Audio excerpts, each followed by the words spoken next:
Like you said, my name is Rome. Some of you I know, some of you I'm yet to meet. For those of you that did come this morning, thank you so much. For the others, like my mom, who decided not to show up and go on a women's retreat, that's okay too. So I gotta set up my little notes here first, so give me a second. Talk amongst yourselves.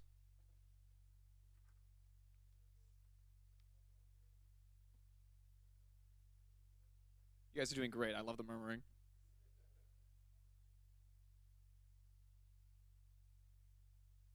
I heard someone mention my stickers.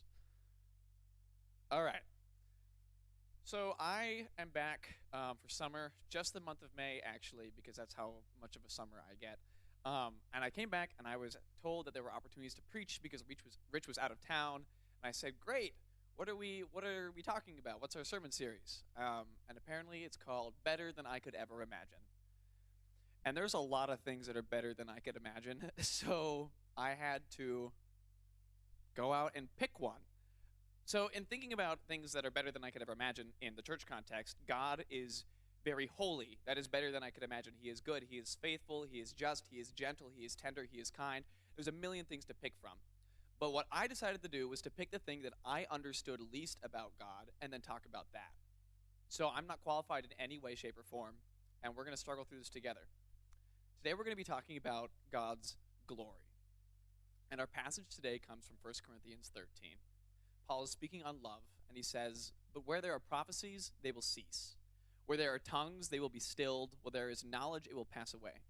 For we know in part and prophesy in part. But when completeness comes, what is in part disappears. When I was a child, I talked like a child. I thought like a child. I reasoned like a child. When I became a man, I put the ways of childhood behind me. For now we see darkly, only as a reflection in a mirror. Then we shall see face to face. Now I know in part, then I shall know fully, even as I am fully known." And so, this part that I want to keep talking about today is this idea that we see darkly, that we don't understand, that there are things that we are unable to imagine. And so, something that I found really interesting about the end of this passage here is that right now we know God in part. We see reflections of Him, but we don't know Him. But even so, God knows us fully, which is such a relief to me to say that I cannot understand God. And the Bible itself tries to articulate this idea and this image and this personhood of God in a million ways, with names such as God, Yahweh, Jehovah, Elohim, El Shaddai, Adonai, the God who sees. There are a million ways to refer to Him. He who knit me together in my mother's womb. He who came and died on a cross and was nailed there by ants, nailed on a tree that He made. He is so great and so grand and so glorious. But I don't really get what glory is. How do we use it? I remember when the Seahawks won the Super Bowl once, one time, and it was glorious. It was triumphant. It was victorious, and that was glorious. And when we do a good job at something, we as Christians get the opportunity to say, "Whoa, whoa, glory to God, glory to God." So what does that mean? So looking at the Hebrew, yeah, we're going there. I'm going to a Bible college, so we're going to talk about the original words. So when the psalmist says the heavens declare the glory of God, the word is kavod, which means honor, abundance, splendor, and ascribing reputation or reverence. Turning to Greek in the New Testament, the word is doxa, which means a literal brilliance that radiates from God's presence, and it also ascribes the highest status possible to God. So there's two main categorizations of glory here. That first one is status and praise, and that second one is light. And so the biggest question that I want to answer right now is, why does it matter? Why does it matter that we should try and understand glory? Well, the New Testament says that we will be given God's glory, that this is something for us to look forward to, that this is something that has been offered to us. 2 Corinthians 3:18 says, "But we all, with unveiled face, beholding as in a mirror the glory of the Lord, are being transformed into the same image from glory to glory, just as the Lord the Spirit."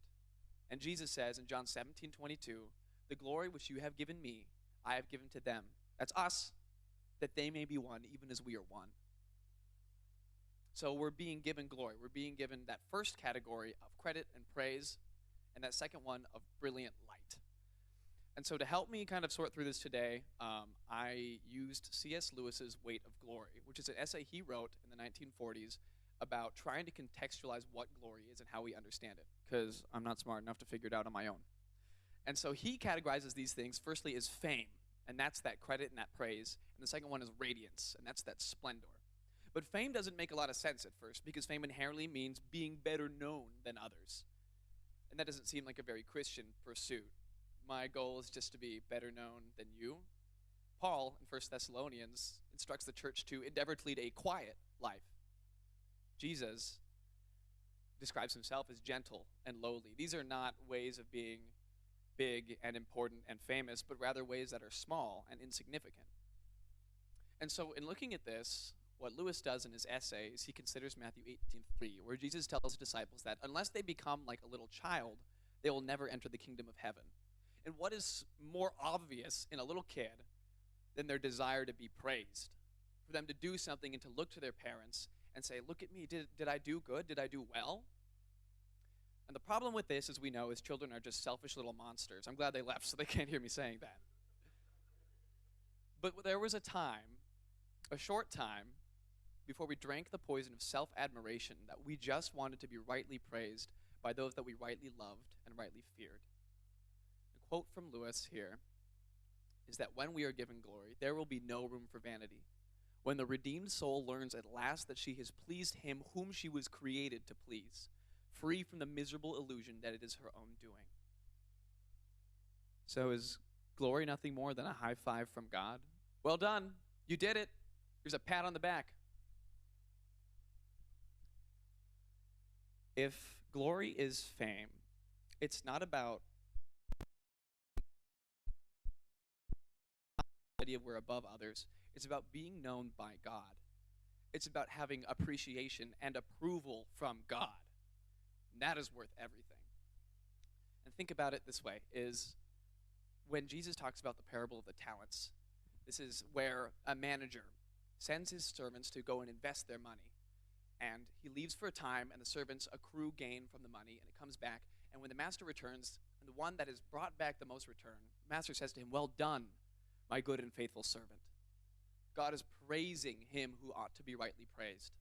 It is not about how much better that servant did than other servants. It is about that the servant did well with what God had given him. And so Lewis says, in the end, the face, which is the delight or terror of the universe, must be turned on each of us, either with one expression or the other, either conferring glory inexpressible or inflicting shame that can never be cured or disguised. The promise of glory is the promise, almost incredible and only possible by the work of Christ, that some of us, that any who really choose, shall actually survive that examination, shall find approval, shall please God. To please God is to be loved by him, to be delighted in by him, to be approved of and appreciated, and not merely pitied. And this is the weight of glory that C.S. Lewis says our thoughts can barely sustain. So this is the first idea, right, of fame. Fame with God. That is worth more than anything else. Well done, my good and faithful servant. And the second meaning of glory is that of radiant light. So we get to heaven and we all become Christmas trees. We just glow. It's weird. It's weird. So Lewis talks about this as not just being a literal glowing, but rather the idea that we are being given splendor and beauty.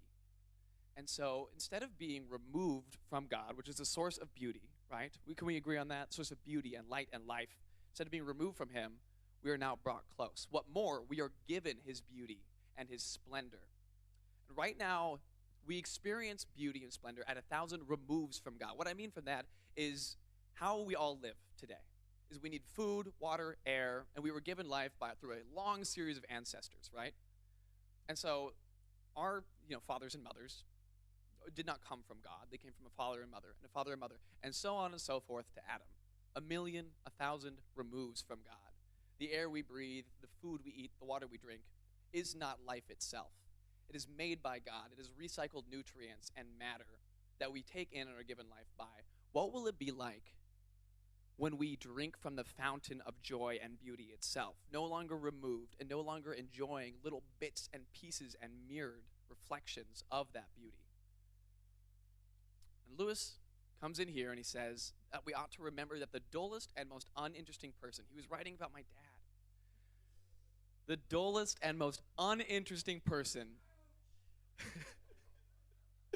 that you can talk to may one day be a creature which, if you saw it now, you would be strongly tempted to worship, or else a horror and a corruption such as you now meet at, if at all, only in a nightmare. Essentially, God will either give us all the glory and the beauty and the splendor and the light of himself and that life, or all the glory and the light and the life will be taken back by its originator.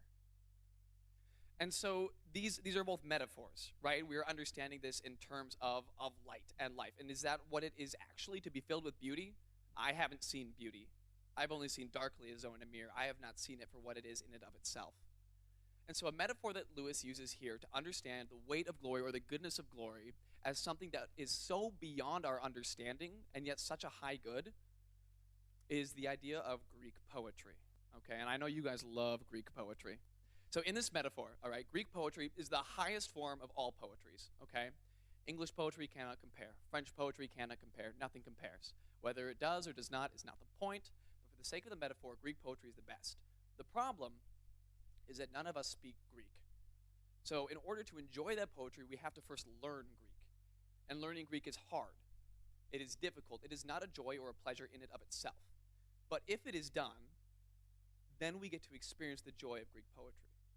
And the thing is we're faced with a choice here, is we can either endeavor to do the work of learning Greek, or we can choose to read English poetry or French poetry or any other form of poetry. And this is, of course, a metaphor for glory as the highest possible joy and pleasure, or the other pleasures that we are offered. So we can either follow Christ, and this means rejecting sin and turning from it, and all these pleasures that we are offered, and they are pleasures, but they are only shadows of glory, of the greatest pleasure. But in seeking the greatest pleasure, it is hard, and it is not pleasurable in and of itself. In fact, it is beyond what we can imagine. So to double down on this and help us understand it better, we're going to talk about Greek poetry. We're also going to talk about The Truman Show. If any of you watched it, it's an old movie at this point with Jim Carrey, who plays Truman, okay? And he's an insurance salesman who finds out that his entire life is actually just the set of a reality TV show, okay? If any of you had that experience? Okay, just one. And so once he finds out that his world isn't real, the rest of the movie is him spent trying to decide whether or not he will leave the TV show and go into the real world. And it ends with him finally doing so. And the concept of the Truman Show comes from Greek literature. Yeah, we're going there, with Plato's allegory of the cave. So I'm going to explain this, and we're going to understand it perfectly, and then we're going to go from there. Sound good?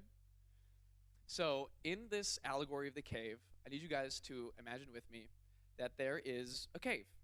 And the cave is 2 levels. And at this lower level are people that have been chained to a wall. And all that they can see and experience in the world is a wall in front of them. Lucky for them, it's not just black darkness, because there's light being cast on that wall by a fire that's on the level above.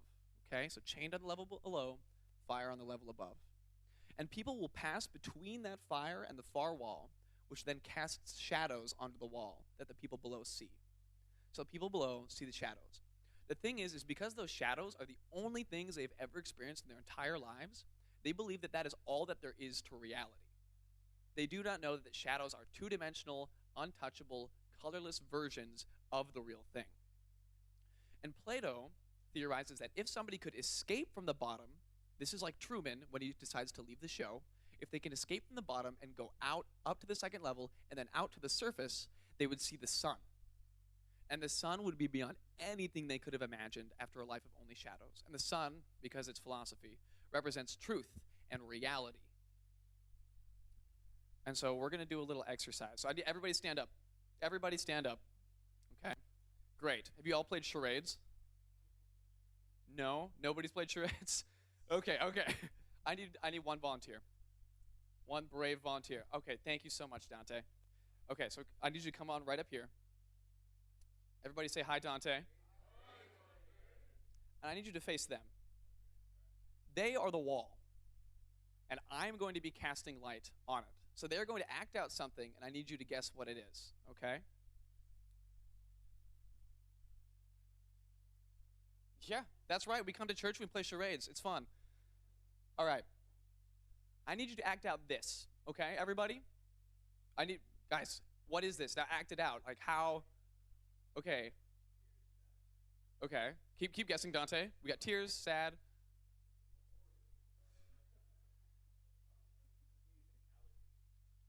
Okay.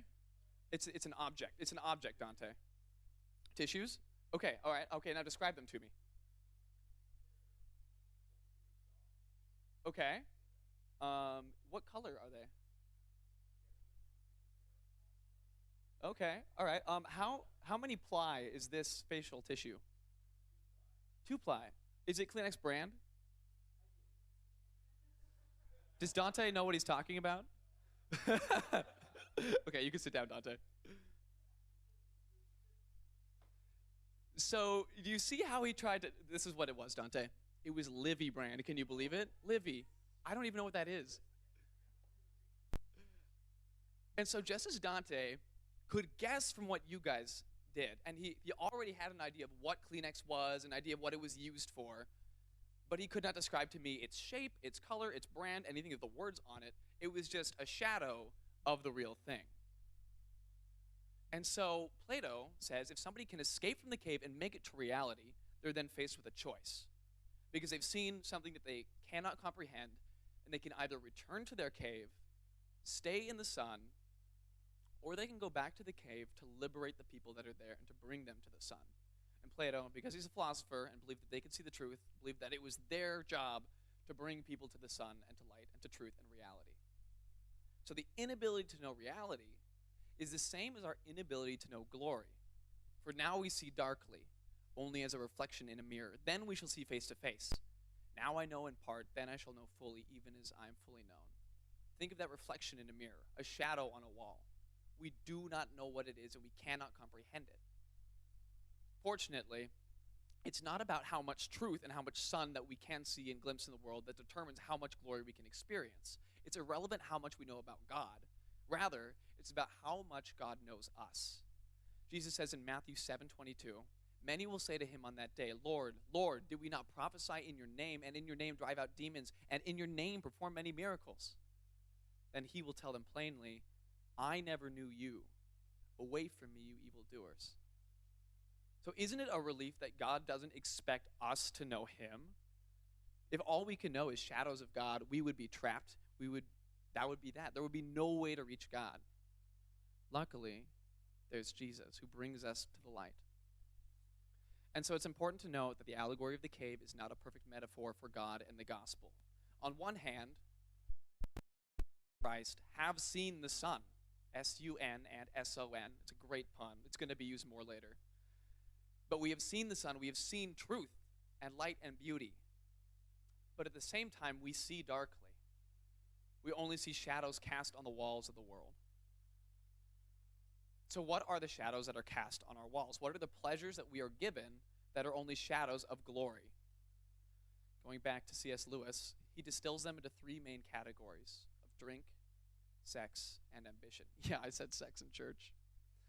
So he says, if we consider the unblushing promises of reward and the staggering nature of the rewards promised in the Gospels, if we consider glory, it would seem that our Lord finds our desires not too strong, but too weak.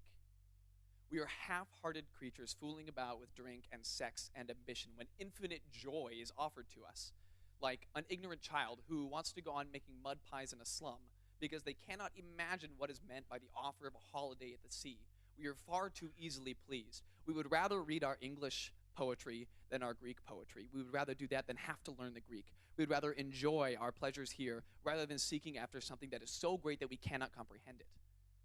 And just in the same way as Lewis is talking about this slum and the seaside, it's the same thing as this cave and the sun.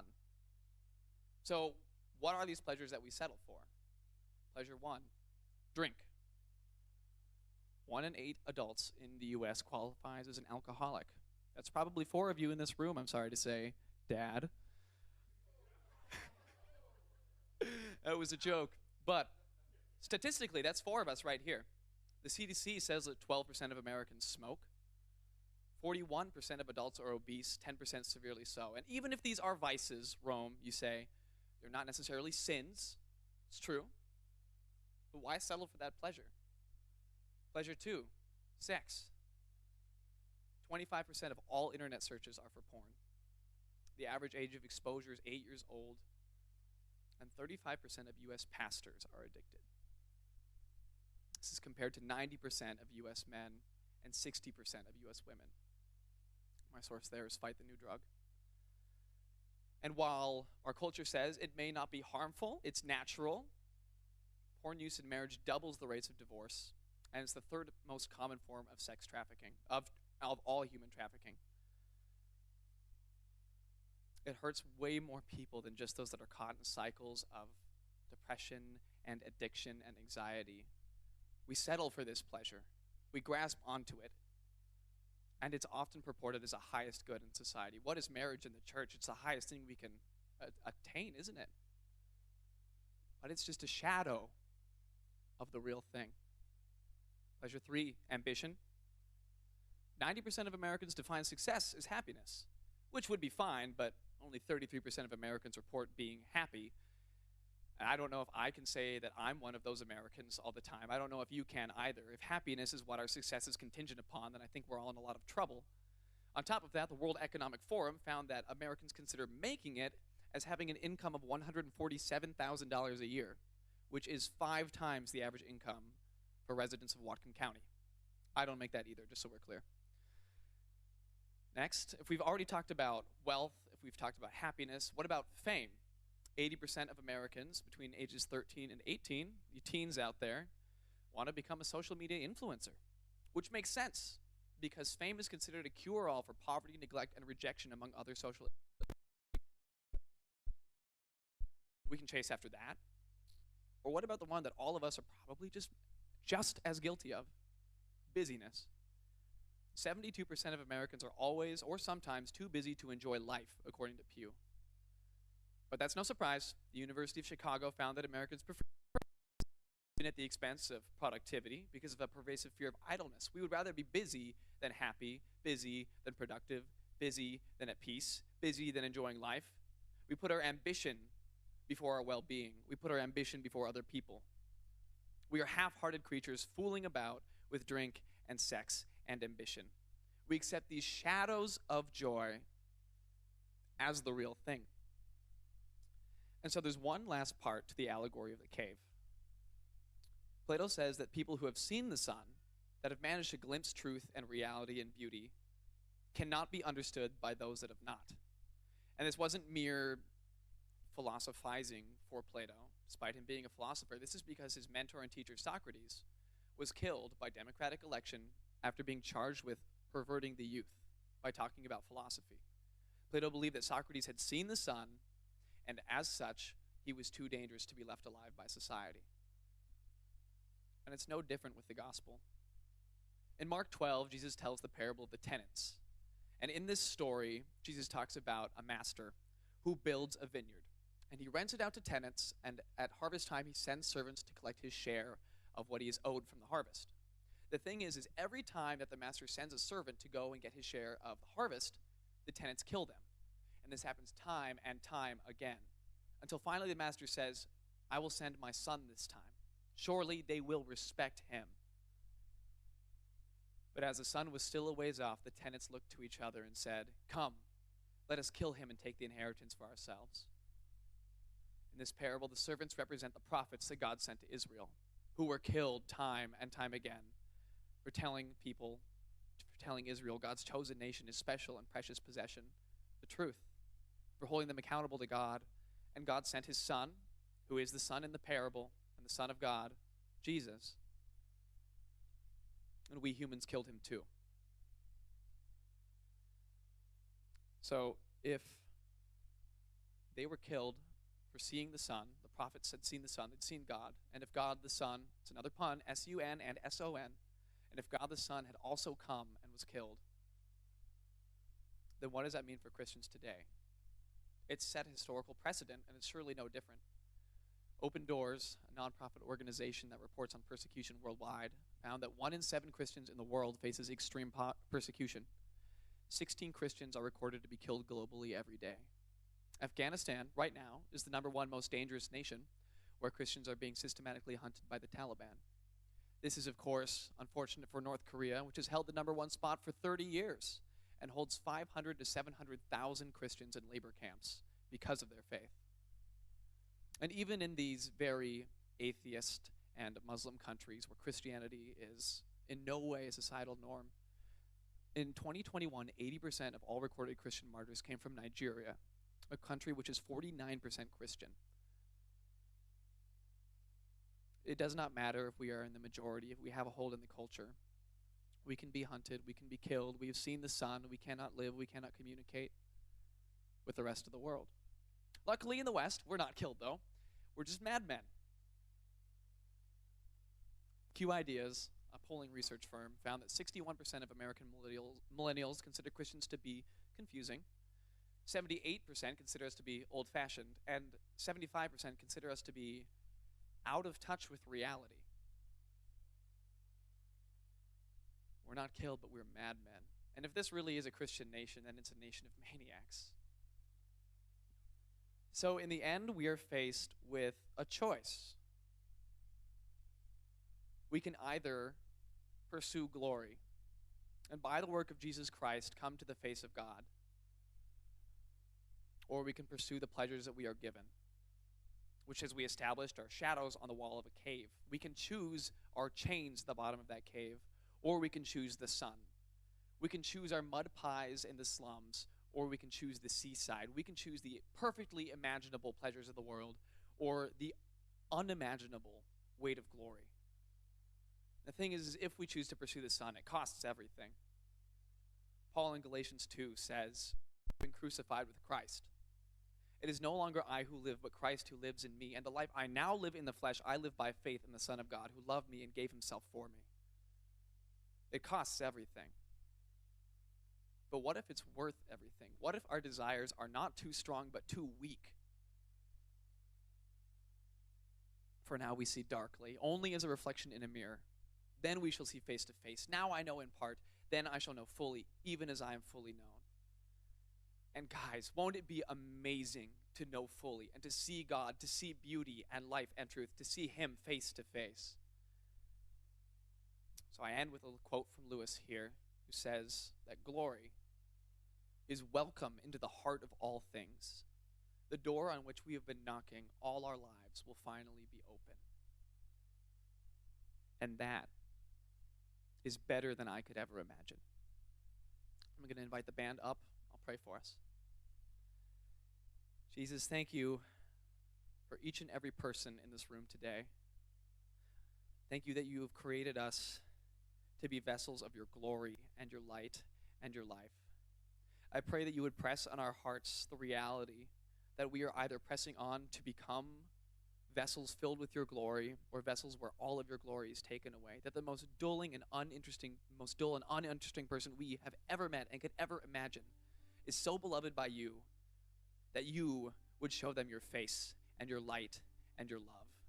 Help us not to accept the shadows of glory that are cast on this world, Lord, but to instead do the work of learning Greek, to do the work of being crucified after you, of dying daily, of taking up our cross and following you, Jesus, not because it is even right or true, while it is those things, God, but you say it is worth it. If you are the Son, God, let us pursue the Son and leave our chains behind. Break us free and bring us into a new day, and help us to love our neighbor and to take them with us, Lord, to a place where glory unexpressible rains down on us and where every tear will be wiped away. And that everything in this world, God, that was a pleasure will be seen as a laughable joke, a slum compared to the seaside that we've been invited into. Thank you, Lord, that that is what you have prepared for us. That is what you came and you suffered and you died to give us. And you would do again 1,000, 100,000, 1,000,000 times. Thank you for your love. Thank you for your light. Thank you for your beauty and your life and the opportunity to one day be given approval and appreciation from you, that we could be said, "Well done, my good and faithful servant." Lord, make us in this congregation, in this place, in this time, Lord, make us your faithful servants. To the glory of your name, Jesus Christ.